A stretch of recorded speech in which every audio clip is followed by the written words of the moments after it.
Hello, leaders of the world. Welcome to Spread Love in Organizations, a podcast for purpose-driven healthcare leaders striving to make life better around the world by leading their teams with genuine care, servant leadership, and love. I'm Naji, your host for this episode, joined by Rodrigo Verdi, Professor of Accounting at MIT Sloan. Rodrigo joined MIT in 2006 after receiving a PhD from the University of Pennsylvania. He has taught financial accounting to undergrads, MBA, MBAs, and PhD students over the last 15 years, having received 5 teaching awards at MIT Sloan. He is senior editor at the Journal of Accounting Research and has previously been editor at the Accounting Review and associate editor at Management Science.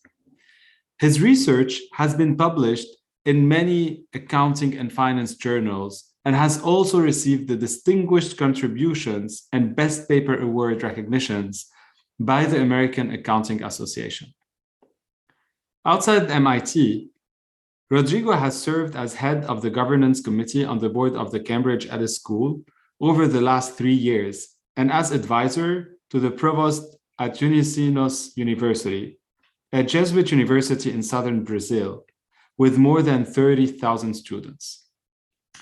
I had the chance and privilege to be Rodrigo's student, learn from him not only financial accounting that I enjoyed, but also incredible leadership lessons in tough moments during the pandemic. Rodrigo, I am thrilled to have you with me today. Thank you so much, Najib. The pleasure is all mine. I'm thrilled to be here as well. And just kind of listen to you and reflecting that we were together in the pandemic and in the classroom. And it's a lot to keep in mind. And just going back to those moments, it's just an honor. Thanks for inviting me. Rodrigo, I would love to learn more about your personal story, the journey from Brazil to becoming now a really great MIT professor. What's in between the line of this amazing journey you had? So it goes back, right, Nadia? As you said, I was born in Brazil, grew up there until pretty much graduate school. So when I went to college and I did civil engineering for college. And then later I kind of pivot to business school, went to finance world. So I was in finance for a little bit, did a master there, all in Brazil then. And moved to the US really to become a PhD in accounting. So this was the first time that kind of I pivot to accounting coming from a civil engineering and finance. And I think I've said this in the classroom when I teach the students, but certainly it's kind of relevant for the conversation we're going to have today. I really feel that until my 30s and maybe even the mid 30s, a lot of the choices I made in life were about the things I realized I didn't want to do. Right? It wasn't so much like I knew exactly what I was going to do and there was a clear goal and a clear path. But it was like, well, I think engineering sounds like a good college experience. And then I tried that and then kind of realized it wasn't quite what I was thinking. And then went to kind of business school and in the world of finance and work in a bank. And then kind of realized that wasn't also quite what I was thinking. And I wanted to be a professor and be an academic. And that's when I came to the US. And I was giving kind of a fireside chat with the MBA students last year and talking to them. And it's interesting when you see the MBA students in the 40s and then going after something big in their life, having that moment, that transition, right? And asking themselves many things in the mid 40s. And I go through that myself as well. It's I call that a kind of health midlife crisis. It's realizing the things you like and the things you don't like and sorting them along the way. And certainly my career was a lot about that until I came to the US. And then after that, I think became a little bit clear in terms of going to graduate school in 2002 in Philadelphia, and then joining as a professor at MIT in 2006. And then, now I look back, it feels more closer to home in the sense that I've been here for 15 years. Yeah, and I love this as already a first advice, right? Many times we think what we like, and then from time to time when I'm also coaching or helping people, I always say start with a list of what you don't like if you don't really know what you like, So I think as we are growing, sometimes it's better. I started that way, saying, well, this is what I know I don't want to do, or this is really what I don't like. So it's great to hear it from you. Yeah, any often it's the case, right? People say, what's your one goal? And I have never actually felt I had one goal. I had 2 or 3 things that I was interested. So when you go by exclusion, it's basically just narrowing down the set to some choices that you're still kind of unsure whether you want A or B, but you don't need the other 5 things to kind of like this distract you, right? And certainly that was a lot of the decisions I made until kind of very much the last decade. That's great. And now, obviously, you're a professor. You are definitely one of the professors who inspired me most, and many of my, of my classmates who inspired us during those sessions. And you have been rewarded and awarded several times as one of the best professors at MIT. When I asked around, the main point, and I shared this with you, that came up was that you care about your students, you care about your teaching team, and literally we felt it. And well, during the pandemic, I think we felt it even more. Would you agree with that? What is your philosophy about teaching? Right. Like, say, one thing that I think it became kind of clear to me in the process, right? Like, say, I'm an accounting professor, so I go to the students and I'm teaching in the first term of their first semester, in the case of the MBA, the second trimester, financial accounting, right? And I kind of realized over time that there is this quote that I use often, and I think I said this in the classroom, but I've said this in graduation speeches at Sloan and many times. And I first heard this back in Brazil, and it stuck with me in the last 10, 30 years. It's the quote says, people won't care how much you know unless they know how much you care. And I like to say that twice, like, people don't care how much you know until they know how much you care. And when I think about this in the classroom, it changed the perspective, right? I mean, of course, I'm going there to teach accounting. That's the subject. But it really changed the way I approach the classroom. It's really about caring and about people and having the opportunity for the students to grow and to approach me and to be approached, and then for us to grow together. And it's very interesting. Like, now I say this up front to the students, but in the beginning, I just used to kind of put that in my heart and then carry that attitude. And then I'll get the response, as you said, that students really feel that I care. And it was not that I was telling this to them. I just kind of really care deeply and was trying very hard to kind of make sure that everybody would learn and enjoy the time there. And it shows, like, I often tell people that you can be a great faculty, but when you really can find that sweet spot between the subject and really caring and connecting with the students and having the human touch and the personal aspect, it's a completely different experience. And so it's something that I've been fortunate in the last few years to find that. Well, yeah, and we feel it and we live it. Honestly, Rodrigo, it's just impressive to see you, to see you do it. I remember the quote you shared, and obviously it's genuine. It's not just that you said it; it was genuine, and we obviously lived those moments, even being in class and having to go and quarantine, etc. And the way you led us through this, which was definitely moments of stress for you too, being with us, were just amazing leadership lessons. Another passion, you have a passion for teaching, but I know with this caring for human being, you also have a passion for DE&I. And we discussed many times around this topic. I would love to have a little bit more what you do on this, how you're working around those initiatives at MIT, but also beyond. No, it is certainly something that I think it grew. It's interesting. I've been involved in kind of like some of the DI efforts now at Sloan in the MBA core, and then at the MBA, and then some of the other boards, nonprofit educational boards that I have. And it's always something that I never felt I was prepared for. It's just something that you did because the heart spoke for itself. It's just that having that feeling of doing the right thing, just doing the right thing. And it goes back, it's interesting. I joke with my friends these days, kind of back in the days when I was 15, when I was 17, 19, just going with friends on a trip or going on a restaurant or something, and you have to split the bill or you have to organize who does what. And there always a sense of equity in me, right? And just saying, hey, look, we have to split things in an unequal way to make things equitable. and that could be the view, could work, could be the input, and each person gives its best in its best way. And understanding that not everybody can give, not everybody, some people need more, and just it's a lot of the discussion that I see these days in making things equitable, like and kind of like easing for the people that need more. It's like the kind of the need basis approach, but those are things that I did when I was 15 years old because I just thought it was the right thing to do. And then you go like 20 years later and we talk about some of these discussions. I say, wow, I can't believe it. I kind of like I did this when we were like thinking of that trip, or think of that like as a kid. So it's something much more genuine from the heart, and just feeling like, like, see, when we are making decisions at Sloan, it's really about that, something that just tells you that this is just not right and something has to be done about it, right? And I think a lot of the work in the DI has been along those lines, just kind of clearly having a sense of some things are right, some things are just not right, and something has to be done about.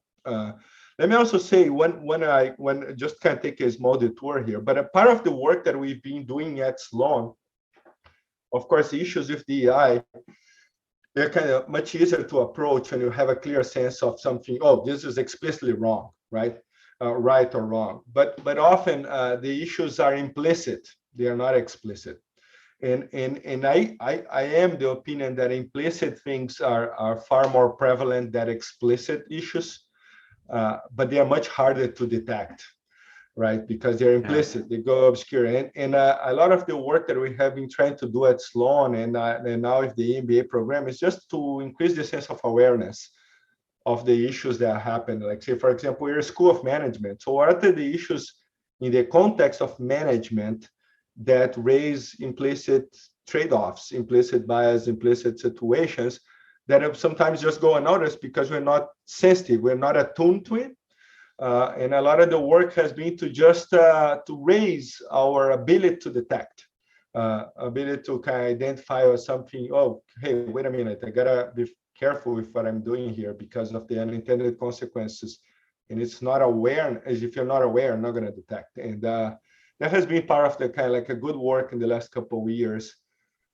Something that I certainly didn't feel equipped to do, but I was fortunate enough to be in the team of many people putting some effort at Sloan. And looking back, I was just a lot of pride, feeling very proud for the work.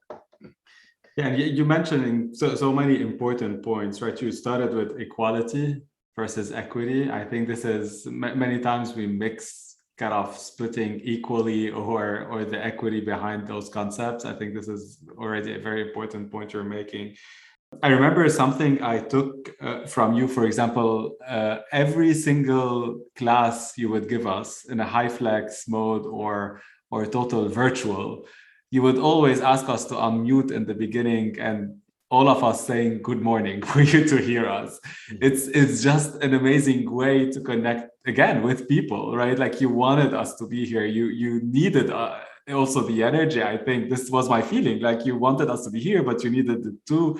So it was one of the great ideas you had during those moments. Anything you've seen, that brought more challenges during the pandemic, and things you have done, in fact, for a leader like you who genuinely care connecting with people that helped out during this virtual world? I would say, one thing that was obvious during the pandemic in the classroom, but I think it's pretty obvious as I work with students, for example, my PhD students, is that having the ability to know when to play good cop and bad cop. Like, say, for example, right, it's one thing is to go in the class and say, we're going to push material, we're going to teach, and we're going to do that. And then in the middle of the pandemic, realize, hey, look, there is a lot of stress going on and people are kind of suffering or people are hurt. And then it's being able to be more gentle, to be kind, to start with the human touch, find that soft hand, and it's the same in the classroom, right? When you're kind of like, say, move the class forward, and then come back and make sure everybody's together and having that kind of the care and carrying the group. And finding that right balance. When do you push it? When do you pull? and right, and make sure you can't do it too much. You can err on both sides, right? And but I certainly found that during the pandemic was obvious to me that there was a time of that healing was more important than stressing.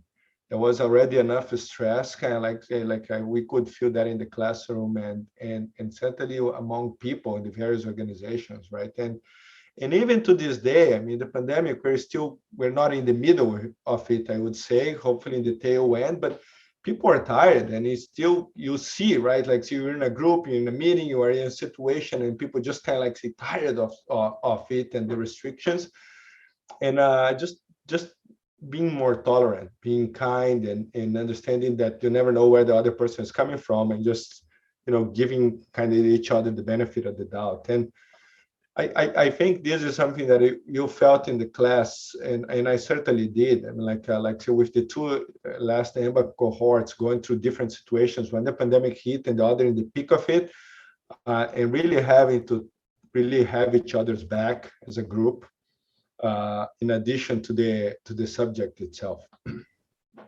Yeah, and what you're saying, well, I experienced it, and I think it's totally replicable, in corporate world and startup, whenever obviously we all are social, social people, right? So whenever you deal with people, it's definitely here.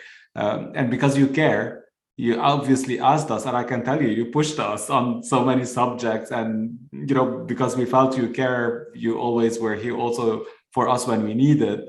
So it's a great example, I think, for us as leaders, also leading team in the corporate world. It's exactly what you said is exactly replicable, and we can do it, and we should do it, right? Starting from a place of love, from a human standpoint, and then from there we can go, way beyond, and ask our people way beyond to deliver on the common purpose. And it's a right balance, right, between kind of pushing the team. Yeah.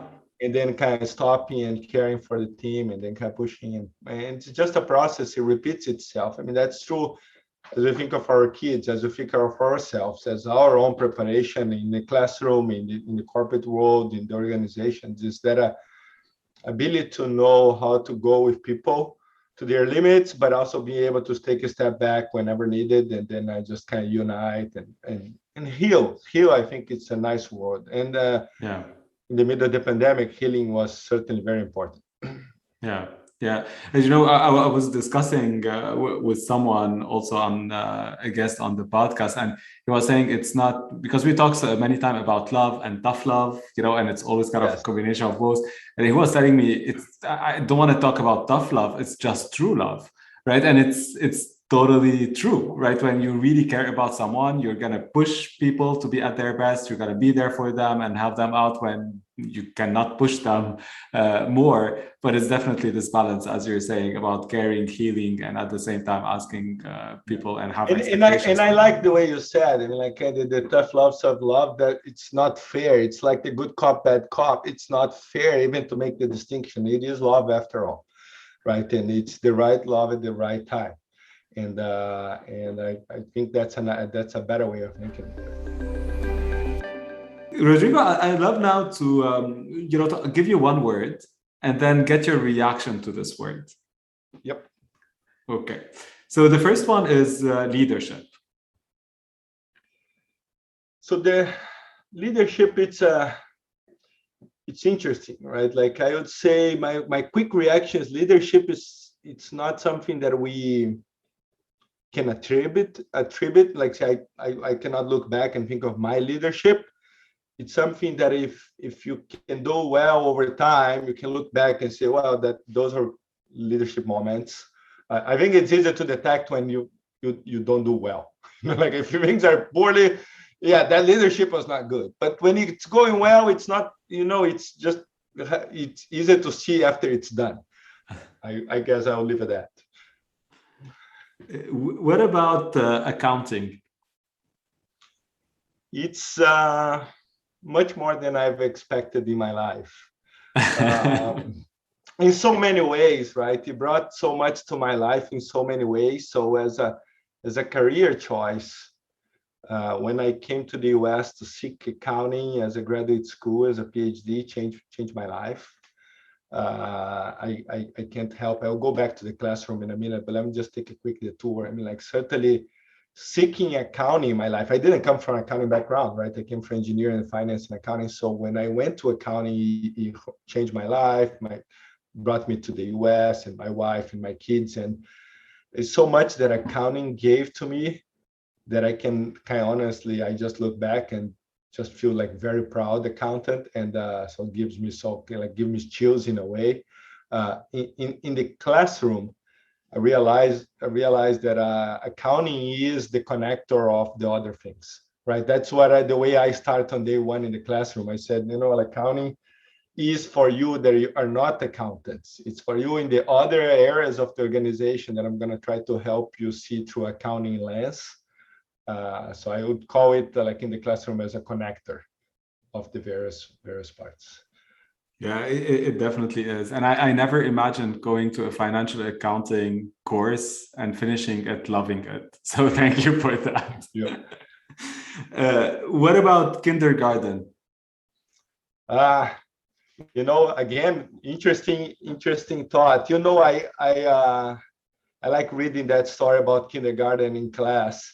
So kindergarten to me tells so many things. One of that is that I live on Trowbridge Street, across the street from just down the road, a kindergarten where my kids went there. And it was my first experience kind of with one as a parent, having kids in kindergarten and going to that school and being so thankful and so appreciative of the kindergarten. I guess when I was a kid, I didn't know what to expect, but now as a parent, see how much is done there. I've been on that school's board for a few years. I still am. My kids have graduated from that school, and I'm still I'm chair of the board right now. So for me, kindergarten means a lot. The other thing that kindergarten means to me, it's interesting is that experience I bring to the classroom, right? So how many times I brought an example from the kindergarten and the boardroom and kids in the playground and bring accounting to that context, which was kind of interesting. And then as a third example of kindergarten, I mean, you wouldn't expect someone to talk so much about kindergarten, but a few years ago, my sister asked me to marry her and her husband. So I was going to be the officiant in the wedding. And I kept looking for the text, right? I said, what I was going to say on our wedding. I mean, like this is, if you think that going to the classroom and teaching is hard, can you imagine marrying this sister? Like that, I was freaking out, right? And then I saw that big poster on the wall that had a beautiful message about kindergarten, the things we learn in kindergarten. The title, for those of you listening, the title of the book is the things that all I had to learn in life, I learned in kindergarten. And there is a passage there that's beautiful. If you Google it, just that part, you're going to see the passage. And it talks about so many things that are taught in kindergarten, just about manners and principles and like how to act that goes to, I think you can carry your whole life. Yeah, definitely. I remember, you shared with us this picture, and I will post it on the page. Do you remember? Were you in the class when I was about to start a class and Nelson had this on his wall? Exactly. And I can't believe it. How can the kindergarten? So I recognized the poster from his wall on Zoom. Exactly. And I said, can you paste it on the chat for people? And then I told this story, and it was yeah. And you ended up with something beautiful about from now on, when you go to live, hold each other hands. Yeah, I mean that is the story, right? So if you say I can give you like a couple parts of that, but basically the story is something along the lines that are what all the things you have to know in life you learn in kindergarten. If you mess something, put things back when you attack them. If you're gonna take something from someone, ask first. If you hurt somebody, say sorry. Learn how to pause. Learn how to enjoy life. Draw, paint, sing, and dance. And then it has this passage, which is the one you're referring to, that says, I can think of the little kids as they go outside to the street. And the teachers always said, if you go outside, you hold hands, you watch out for traffic, and you stick together.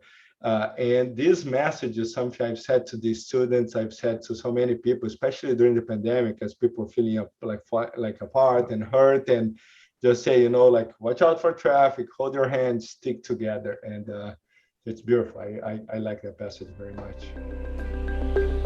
Rodrigo, the last word is spread love in organizations. It's like it has to do with care, right, Naji?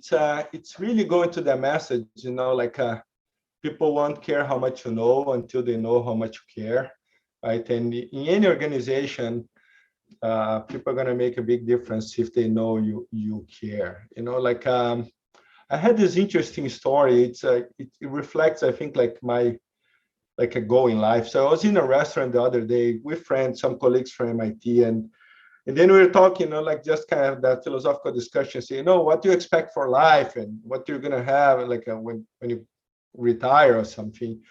And I told this to them. It came out of me. I never actually said it the way I said, but I told them. I said, well, I think there are two things I expect in my life. One is when I retire as a professor, who is going to be my retirement party? I mean, like who's going to be there, right? It has to be the people. It is the people, the students, and the colleague that will make a difference. It is about spreading love to the people around you and caring about them, right? So I told them, I said, what's our legacy in life? It's going to be the people, and it has to do about the people that you make a difference, the people that you touch, and what is that if not spreading love and caring for each other? And then so this is what I said about my retirement part. But the interesting thing that I told them, which I had never said, is that I said, in when I die, in my funeral, I just hope that a friend is going to stand up and say, I miss this guy. That was a good friend. And if I can, like say, I think that's a goal in life, is to be a good friend. Just understand that people around us, they can look at you and say, this guy has my back. And I think spreading love is that. It's caring for each other and have each other's back. Well, thank you so much for sharing this, Rodrigo. I wish you a very long, healthy life. But you are touching so many people, not only through accounting, but again, through so many lessons in life and being such an incredible person and human being. Any final word of wisdom for all the leaders and kindergarten students also around the world? Well, Nadia, since you mentioned the kindergarten, I've used that kindergarten poster so many times in my life. I think that often the important messages are simple and things that we can say to a kid. So let me close with another frame that I saw the other day that it just stuck with me. So the kindergarten is a classic one. I actually have a frame here in my house, but here's the other one. So I took my son. I have a 12-year-old, and so he went to a birthday party in some indoor sport facility. So I get there and I'm walking and I see this frame at the wall, right? So it caught my attention, and so I stopped to read it. So I'm gonna read this one. So now I'll end with that message. So it's about children, and you can imagine, not different than kindergarten. So that message says, some kids are gonna be smarter than you. Some kids are going to have cooler clothes than you. Some kids are going to be better at sports than you. It doesn't matter. You have your thing too. So be the kid that can get along. Be the kid who is generous. Be the kid who is happy for the other people. Be the kid who does the right thing. And then he closes with, be the nice kid. And I look at that and I had just kind of goosebumps and chills, right? Because if I can give that to my children as a legacy and say, hey, look, just be the nice kid. I will tell this to my 6-year-old, I'll tell this to my 12-year-old, but I'll tell this to every student from undergrads to MBAs and EMBAs. And I'll probably say this in our classroom, right? That's what we're trying to do, be the nice kid. Be the nice adult, be the nice leader, be the gentle person that have each other's back. They cares for each other and that build the team.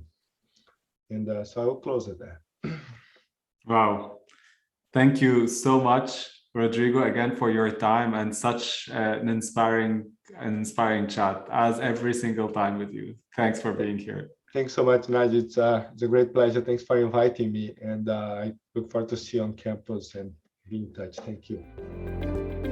Thank you all for listening to Spread Love in Organizations podcast. Follow us on LinkedIn and social media, subscribe on your preferred podcast platform, and connect with us on SpreadLoveIO.com. Most importantly, spread love in your organizations and spread the word around you to inspire others and amplify this movement our world so desperately need.